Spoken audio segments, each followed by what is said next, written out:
もよろしくお願いします。高倉和也です。今回はガメラ怪獣ここが好きということで、普段はですね、ゴジラ怪獣の紹介をしている動画を上げているんですけれどもね、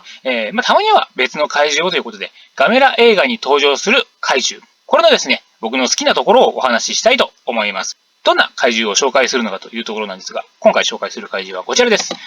ギャオスですね。ガメラのライバル怪獣と言って、差し支えないかと思いますけれども、こちらの怪獣の主なね、出演作ですとか特徴とかをお話ししながら好きなところをお話ししたいと思います。じゃあ早速参りましょう。まずは、主な出演作ですね。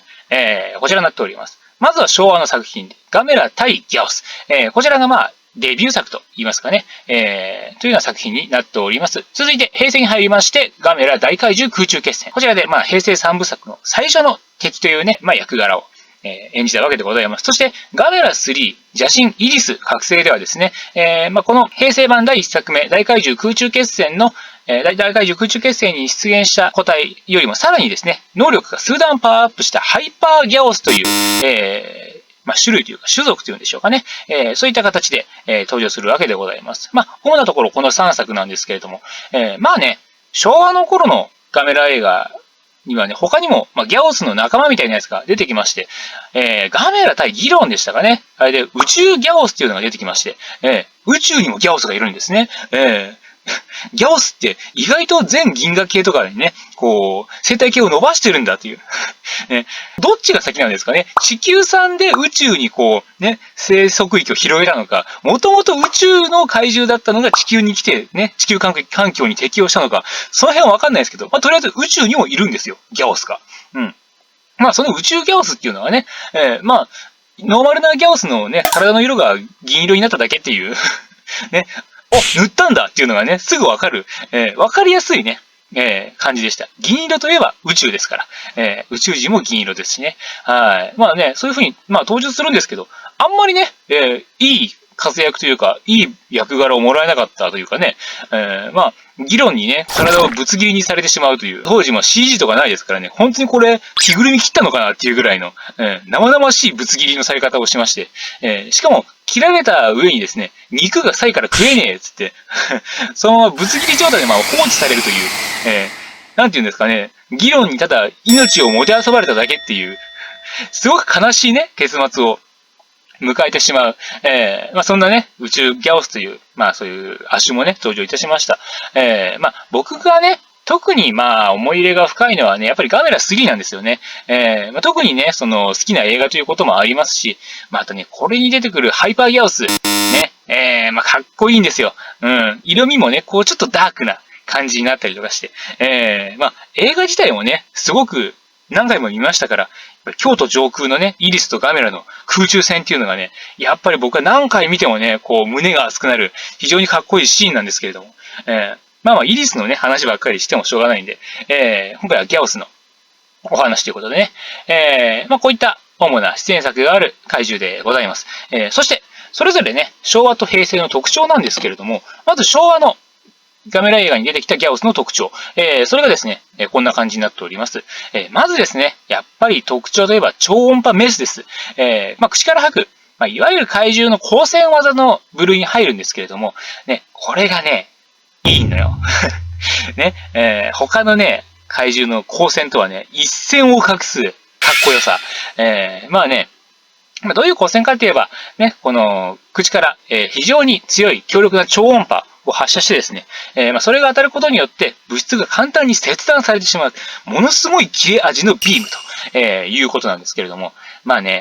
僕がね、このギャオスっていう怪獣と出会ったのがね、確か小学校上がったくらい、それくらいの年の頃に出会ったんですけど、ね、その頃ではもうね、僕はだいぶ怪獣映画どっぷり使ってましたから、いろんな怪獣見てるわけです。いろんな光線を吐く怪獣見てるわけですけど、ね、もうそれくらいになるとね、いやもう普通に火吹く怪獣とか、ガキじゃねえんだからさ、みたいな。怪獣映画まだまだ見てる時点で十分ガキなんですけど、火吹く怪獣なんて出せよ、みたいなね、ちょっと車に構えた時期に入るわけですよ、それくらいになると。っていう時にね、出会うわけです、このギャオスと。ね、超音波メスですよ。超音波を発射することによって、物質を簡単に切断することができるギャオスの必殺技みたいな風に、ね、怪獣図鑑とかで書いてあるわけ。これかっこいいなぁと。ね、なんて言うんでしょうかね。この超音波で物を切るっていうこの理屈付けがされてるところがね、ちょっと大人な感じがするんですよね。なんかね、こう、大人の SF の世界に足を踏み入れたかのような、ちょっとワクワクドキドキ感があって、大人のふりかけ初めて食ったみたいな。ね、今日僕は大人の味を知ってしまったみたいなね。そんな感じのね、こう、ワクワクドキドキ、少し背伸びした感じを与えてくれる、そんな攻撃がね、光線が超音波メスかなと思います。そしてこのね、超音波メスの発動原理とも言えるんですけれども、首の骨がですね、二股になっているんですね、この昭和のギャオスというのは。この二股になっていることによって、首のその骨の間で音をね、こう反響させ、増幅させることによって超音波を発射することができるというような設定がされているわけでございます。この辺もね、きっちり、設定作ってくれてるところがね、やっぱちょっと大人な感じ、ね、いい感じですよね。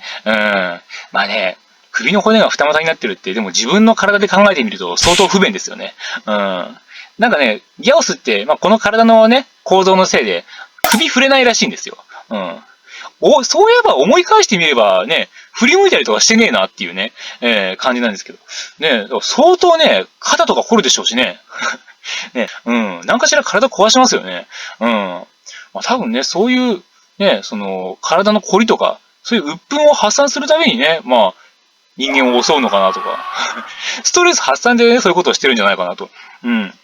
思わなくもないですね。はい。なんというか、ね、超音波メスという、そういうね、強力な武器を、ね、撃つことができた代わりにね、その代償があまりにも大きすぎた。ね、ちょっとね、やっぱね、その生活のクオリティが下がる、ね、体の特徴っていうのは結構きついもんがありますよね。はい。そしてですね、人を捕食するという特徴もございます。これもね、やっぱり他の怪獣とはね、ちょっと違うところだと思うんですよ。単にね、人を襲うというのであれば、怪獣っていうのは、みんな、軒並みね、街を襲うという形で間接的に人を襲ってるわけなんですけれども、明確にですね、人を食ってる描写とか、この人を食べる怪獣ですっていうのが明言されてるのって、ギャオスとか、あとバラゴンとかですかね、出たばっかりの頃とかのバラゴンとかくらいじゃないかなと、僕の思ってるね、知識があんまりないので、あれなんですけど、それぐらいかなというふうに思うんですよね。そこがね、他の怪獣とは違う、その、不気味さ、怖さみたいなものをね、かなり強くキャラ付けしてくれてるところだと思いますね。やっぱね、生々しいんですよ。その、単に街を壊してるとか、そういうのって、まだちょっとね、自分にそのね、その、感情移入がそんなにしにくいというか、変な言い方ですけど、映画の話ねっていうところで、一個その、距離を置けるんですけど、人を捕食するシーンが出てきてしまうと、その瞬間に、こいつ、明確に人を狙ってくるっていうのが、はっきり描かれちゃうんですよね。それを見せつけられたときに、何とも言えないこの恐怖を感じる。例えばゴジラとかが実際に現実に現れたときって、街は壊すだろう。そういうシーンは描かれてるから。でも、人が襲われることはあるのかな？あまりそういうシーンは描かれてないから、そこまで想像が、及ばないことはないけど、あんまりそこまでね、考えないじゃないですか。でもギャオスが実際に現実に現れたらって考えると、明確に人を襲ってくるわけですよ。そこに対する恐怖感。そういうね、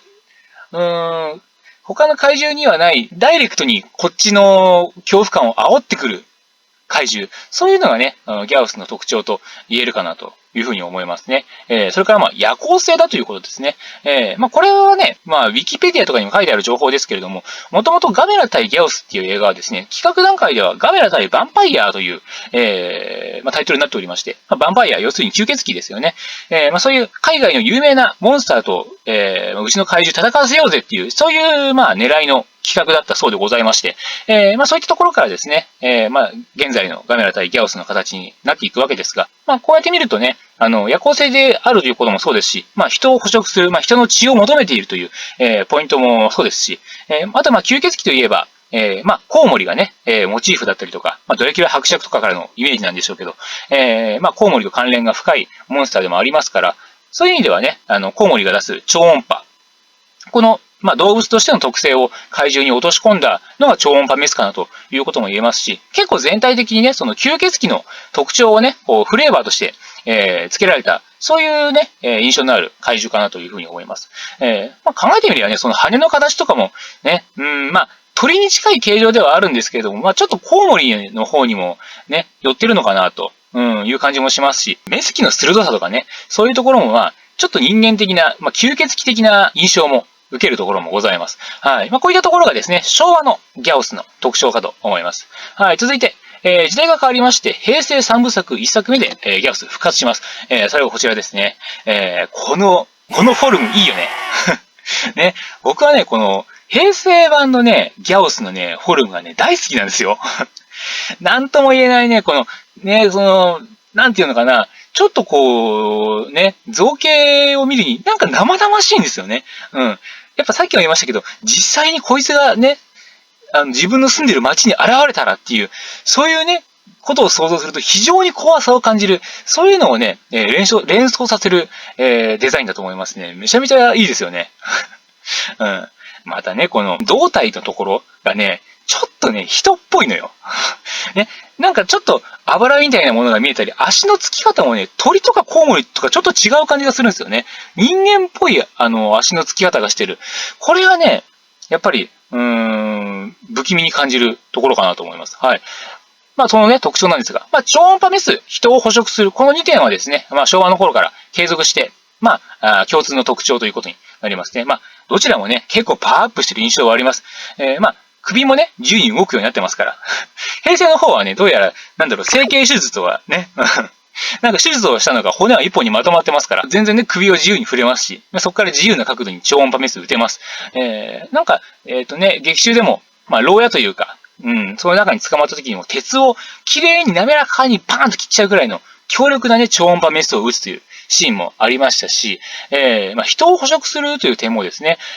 まあ、よりね、平成版に入ってから生々しさが増してると思うんですよね。やっぱ、まずね、出現時の大きさがそこまで、怪獣としてはそこまで大きくないサイズ感でスタートしたっていうところもあって、やっぱりね、人間に多少近いサイズ感の方が、襲われる恐怖感っていうのはね、でかく感じるんですよね。そういうね、生々しい日常の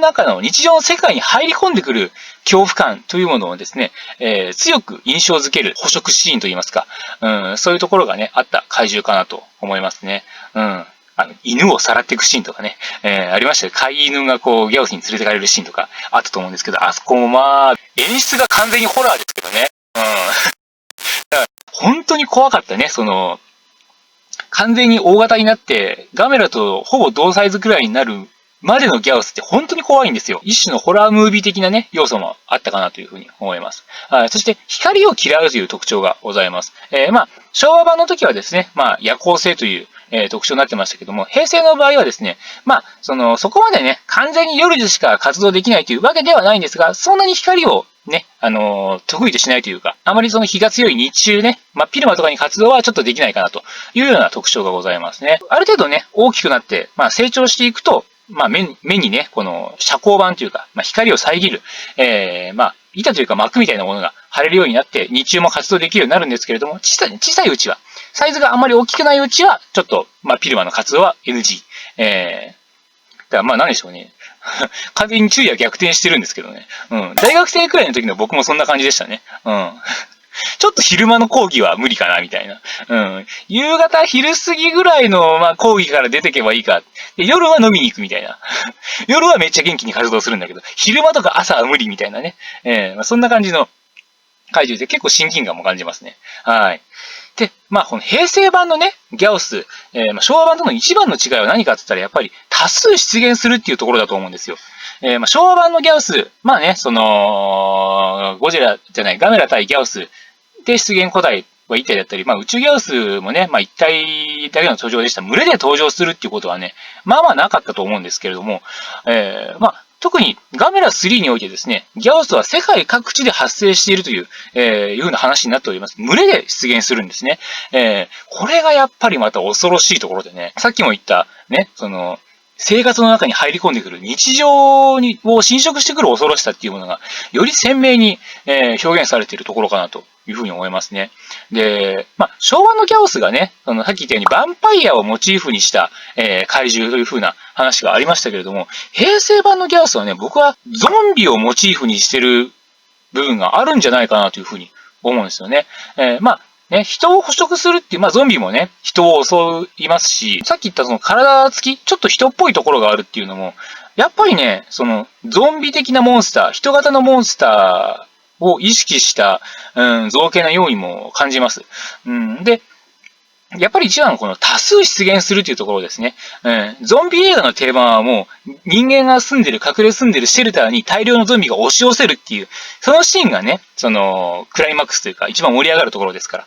ガメラ3のラストも日本に大量のギャオスの群れが押し寄せるという、展開になっております。で、やっぱりゾンビものといえばね、そして世界はゾンビに覆い尽くされたっていう、バッドエンドになるのがちょっと定番みたいなところもありますけど、ガメラ3もやっぱりね、その映画の中だけの世界観で言えば、おそらくあの世界はこれからだいぶ厳しいことになるっていう、ちょっとバッドエンド寄りの結末になってますよね。そういうところも考えるとね、ギャオスっていうのはゾンビをモチーフにした、怪獣っていうところも言えるかなと。ちょっとね、昭和のギャオスはヴァンパイア、平成ギャオスはゾンビっていう、その西洋のモンスターとギャオスを比較した時にどういうふうな、ことが言えるかなっていうのも、ちょっと動画作りたいかなと思うんですけど、今回それをね、話しちゃうと、長くなっちゃうんで、